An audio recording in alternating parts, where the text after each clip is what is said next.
अस्सलाम वालेकुम एवरीवन। आप में से बहुत सारे लोगों ने मुझसे पूछा कि मैम फील्ड कौन सी रखी जाए, कौन सी फील्ड का स्कोप है और कौन सी फील्ड हमें पाकिस्तान में अच्छा अर्न करके दे सकती है। सो मैंने सोचा कि क्यों ना एक वीडियो बना दूं, बहुत सारी आपकी कंफ्यूजन क्लियर भी हो जाएगी। वीडियो को आपने पूरा लाजमी देखना है, जो बात समझना है उसको कमेंट करें, मैं आपको रिप्लाई करूंगी। इससे पहले चैनल को सब्सक्राइब कर लें ताकि आपको इस तरह की हेल्पफुल मटेरियल मिलता रहे। पाकिस्तान में स्कोप को ट्रेंड की तरह कंफ्यूज किया जाता है। पाकिस्तान में ट्रेंड्स को ही स्कोप समझा जाता है और अनफॉर्चुनेटली बहुत सारे एजुकेशनल इंस्टीट्यूट, बहुत सारे स्कॉलर्स इस चीज़ को प्रमोट कर रहे होते हैं। जैसा कि आजकल कंप्यूटर का टाइम है तो हर कोई हर किसी को कंप्यूटर रखने का मशवरा दे रहा होता है कि आईटी पढ़ लो, कंप्यूटर पढ़ लो, क्योंकि आगे सारा टाइम और दौर आईटी का है। जिसकी वजह से वो लोग जिनका कंप्यूटर में इंटरेस्ट नहीं होता वो कंप्यूटर रख लेते हैं और फिर अल्टीमेटली वो स्किल्स नहीं ले पाते जो कि एक इंटरेस्टिंग सब्जेक्ट्स में ले सकते थे। इसी वजह से वो सफर करते।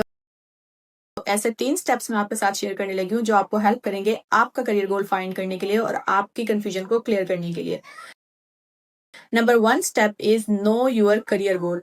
अब करियर गोल क्या होता है? करियर गोल का मतलब वो चीज या वो फील्ड जो हमें अट्रैक्ट करती है, हम वो करना चाहते हैं। आप ऐसे क्या चीज है जो आपको अट्रैक्ट करती है? ऐसा क्या काम है जो आप खुद बनना चाहते हैं? क्या आप आर्मी में जा सकते हैं? क्या आप रिसर्च करना चाहते हैं? क्या आप फार्मेसी पे काम करना चाहते हैं? आप नर्सिंग करना चाहते हैं या डॉक्टर बनना चाहते हैं? ये आपके करियर गोल है। करियर गोल किसी भी इंसान का, किसी भी स्टूडेंट का, खास तौर पे स्टूडेंट एज में एक नहीं होता।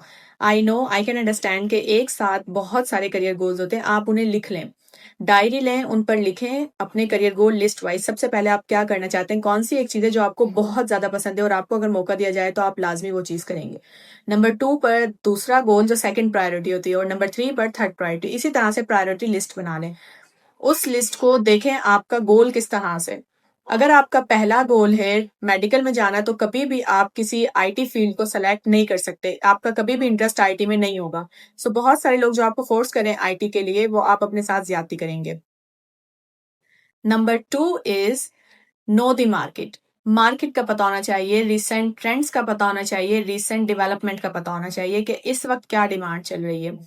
इस वक्त कुछ ऐसे लोग हैं जो आपको स्किल्स वाले कोर्सेज ही सेल कर रहे होते हैं। ऐसे कोर्सेज जो आप 2 से 3 महीने की स्किल में लर्न कर सकते हैं, वो सारे कोर्सेज यूनिवर्सिटीज 4-4 साल में करवा रही हैं जो सिर्फ टाइम वेस्ट है। For example BS digital marketing, और ये कोर्सेज आप 2 से 3 माह में किसी अच्छे इंस्टीट्यूट से या ऑनलाइन भी किसी भी इंटरनेशनल या नेशनल इंस्टीट्यूट से कर सकते हैं और वही स्किल सीख सकते हैं। It all depends on your interest. पूरी दुनिया में 17 डेवलपमेंट गोल्स एसडीजीज इंट्रोड्यूस करवाए गए हैं। वो गोल्स वो हैं जो कि 17 फील्ड्स होती हैं जिसमें डिमांड रखी गई है, जिसमें से peace, hunger, food, health, security और भी बहुत सारी फील्ड हैं। आप उन्हें गूगल कर लें और उसमें बहुत सारी वाइडर अपॉर्चुनिटीज अवेलेबल होती हैं। अगर आप उन गोल्स को माइंड में रखकर कोई फील्ड सेलेक्ट करते हैं कि वो गोल्स किस तरह से अलाइन कर सकते हैं तो आपका करियर ही सेट हो जाएगा। Number 3 is know your direction. Direction का मतलब ये होता है कि एक चीज, जैसे आप मेडिकल, आपका ख्वाब था कि आप डॉक्टर बने और आप किसी तरह नहीं बन सके, तो अब आप मेडिकल की फील्ड को किस तरह से अपनी फील्ड में मर्ज कर सकते हैं। आपको एक मजे की बात बताती हूँ, आप कुछ भी पढ़ लें लेकिन आगे जाकर आप उस फील्ड को दूसरी फील्ड में मर्ज कर सकते हैं थ्रू योर रिसर्च। इसके लिए कोई डिग्री लेने की जरूरत नहीं होती, इसके लिए आपका इंटरेस्ट होना जरूरी है। फॉर एग्जाम्पल मैंने एमफिल एनालिटिकल केमिस्ट्री किया क्योंकि केमिस्ट्री मुझे पसंद थी। मैंने एमडी कैट दिया, मुझे एमडी कैट क्लियर नहीं हुआ, मैंने केमिस्ट्री कर ली।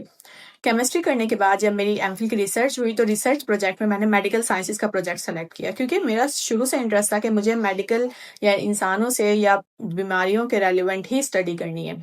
इसी तरीके से यानी मैंने जो अपना पेशेंट था उसे अपने स्टडीज के साथ कंबाइन करके एक करियर डिसाइड कर लिया। इसी बेस पे मुझे बहुत सारे नेशनल इंटरनेशनल प्रोजेक्ट्स मिले, मैंने हेल्थ ऑर्गेनाइजेशन लॉन्च की, इसी बेस पे मैंने अपना स्टार्टअप लॉन्च किया। तो ये होता है हर इंसान की आउटस्टैंडिंग एबिलिटी। आपके अंदर कितनी एबिलिटी है। आई होप कि बहुत सारे पॉइंट्स आपके क्लियर हो गए होंगे। जाने से पहले चैनल को लाजमी सब्सक्राइब कर देना।